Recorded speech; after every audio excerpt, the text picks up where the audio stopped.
சுந்தர்பன்ல இருக்கிற பழைய கோயில்ல அது ஒளிச்சு வைக்கப்பட்டிருக்கு. நாம உடனே அந்த அத்ரக்ஷோட சாவியை கண்டுபிடிச்சு காலம் கடத்தாம நாம சாவி இருக்கிற இடத்துக்கு வேண்டாம், அத்ரக்ஷ் இருக்கிற இடத்துக்கு தான் போகணும். ஜிம்பாரா வரதுக்கு முன்னாடி நாம அங்க போய் அவனை கதவை திறக்க விடாம தடுக்கணும். நாம இனிமேலும் நேரத்தை கடத்த கூடாது. மகாராஜா, நீங்க அனுமதி கொடுத்தீங்கன்னா. அனுமதி மட்டும் இல்ல, இது என்னோட ஆசையும் கூட. ஜிம்பாராவை தோக்கடிச்சிட்டு தான் நீ இங்க திரும்பி வரணும். உடனே கிளம்ப பீம், உன் மேல எனக்கு முழு நம்பிக்கை இருக்கு. ஜிம்பாரா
கூடிய சீக்கிரமே அத்ரக்ஷோட சாவி என் கைக்கு வந்துடும்.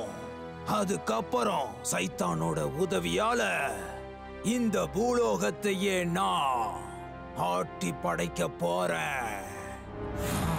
போங்க, நீங்க போங்க.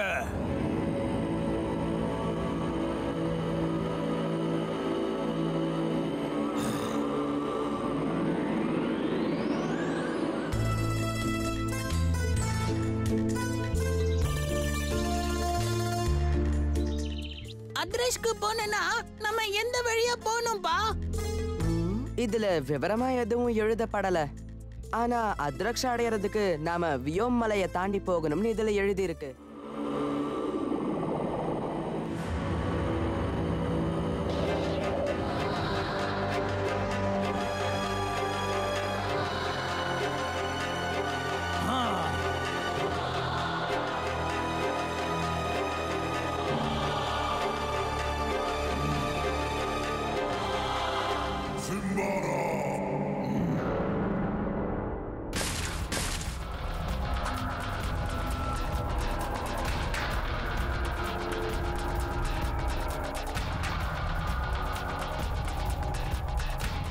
கிடைச்சிருச்சு, அத்ரக்ஷோட சாவி எனக்கு கிடைச்சிருச்சு.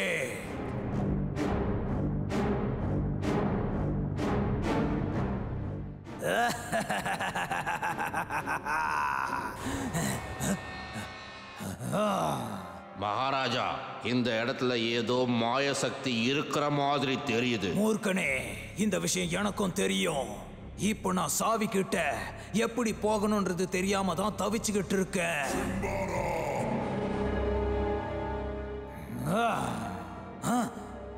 நீங்க ஒவ்வொருத்தரா அந்த சாவி கிட்ட போகணும். நீ இப்ப முதல்ல போ.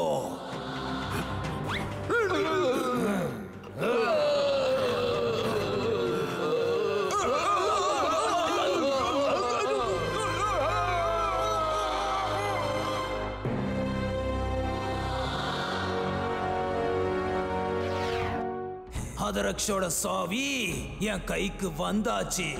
சைத்தானே, உனக்கு விடுதலை கொடுக்கறதுக்காக இதோ நான் வந்துகிட்டே இருக்கேன். எனக்காக காத்துக்கிட்டு.